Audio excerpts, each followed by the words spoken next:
Hey everyone, Boardgame Brody here with Meeple Mountain. I was sent a brand new copy of Empyreal As Above, So Below, the expansion for the base game Empyreal Spells and Steam by Level 99 Games. The world is becoming more united and new frontiers are open to the world of Indians. More captains and specialists have come to help take these resources and claim them for themselves. This expansion adds 2 additional players and new modules on how to play the game. Mix and match what you would like to better customize the game to your liking. You can even play the game solo player with this expansion. Setup will be similar to the base game, but if you're playing with the 7 to 8 players, then you'll have to take the added boards and configurations on how to place them and form the new map. In the 7 to 8 player setup, you will want to make sure that there is a total of 12 cities instead of 6, with each color being represented twice. If you're playing with the award tiles, then you can add in the new tiles coming from this expansion. And since there's more players in the game, then you will deal out 3 tiles to play the game with. Or again, you can choose the other methods to narrow down your selection, but you will, at this player count, have 3 awards. As mentioned above, this expansion adds new modules as well, and Metros is a module that adds a 4-hex city onto the center of the map. This will be the new destination with special delivery conditions, but provides a unique award when successfully delivering to it. You will only be able to play this module in the 2 to 6 player range, as the new 7 to 8 player setup will not allow this module to work. After adding that center city, you will need to read the rules in the rulebook to better understand it, as there are 8 different metro city tiles that all change the rules for that city. The setup for the resources, the spell cards, the demand tiles, and specialists will be performed according to the normal rules, unless specified on the new Metro City rule. The rules will mostly stay the same, and for the purposes of all the abilities in the game, a metro is considered a city, but the cities are not considered a metro. When setting up, you might need to move some of the demand tiles around from other cities and place them in the metro to meet its demand requirement if there are none left in the supply. But metros are like huge cities and they have a lot of demand. So you may deliver resources of any color to any metro, but only 1 color per delivery. This also means that each delivery might not let you claim a demand tile. And so you will only claim a demand tile if you meet the demand for the color matching the available tiles on the metro. When you're playing and you want to transfer through a metro, although it's larger than a city, it will require the same cost as a city, which is 3 mana. Again, this helps you to build track on the other side without needing to go through it, but it costs some of your mana to do that. New spell cards will be added to the game, but some of them won't be added to the spell card market. They will be in their own piles and consist of new abilities, with many of them having big abilities, yet these will also have an added mana cost shown on the top left.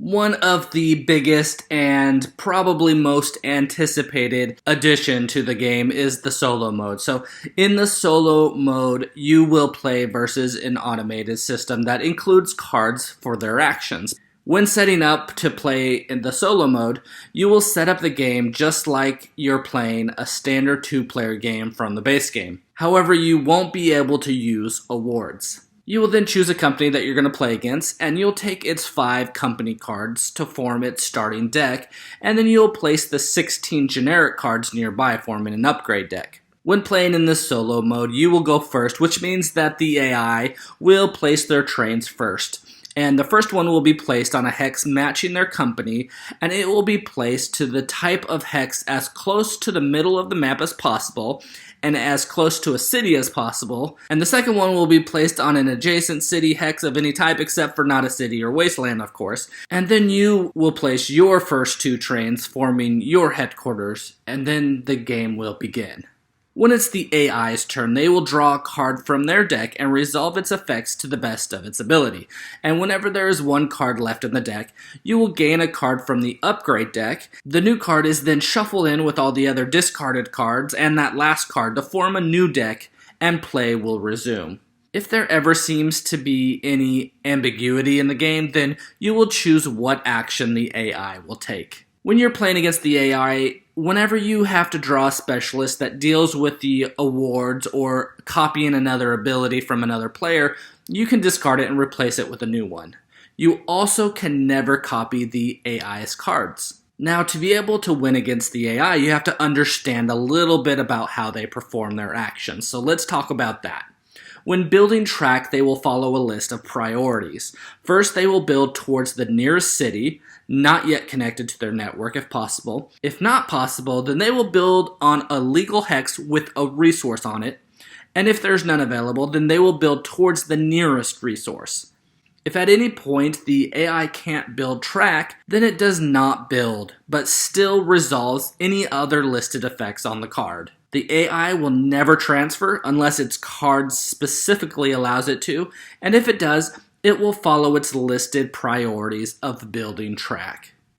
The AI will always deliver the largest number of goods possible when a delivery card is drawn, and they will take the resources and the demand tile just like another player would.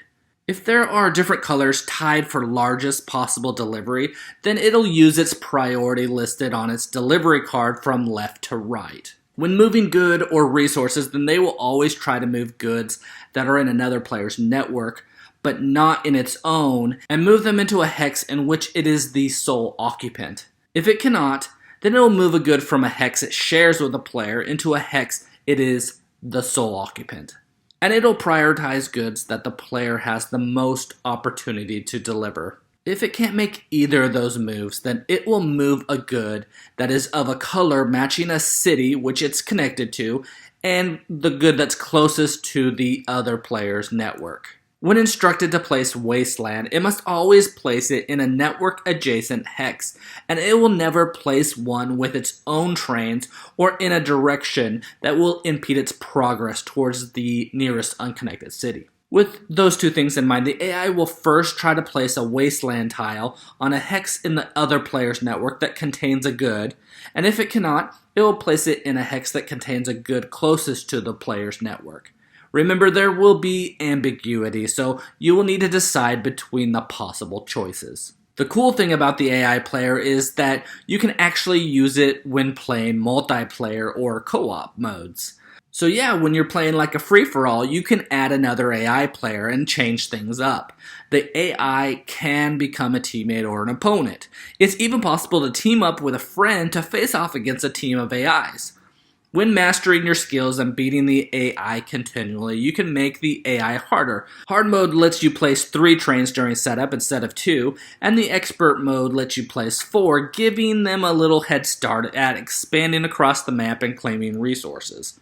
Also visit the rulebook, as each company has a rating for how hard they are when becoming the AI opponent. Just like the base game explains all their specialists and spell cards, if you ever have any questions, visit the rulebook for clarifications. Now, I absolutely love how this expansion doesn't just add one thing, it just adds something for everyone. If you like playing solo games, this gives you a deck of cards that acts as an AI to do it.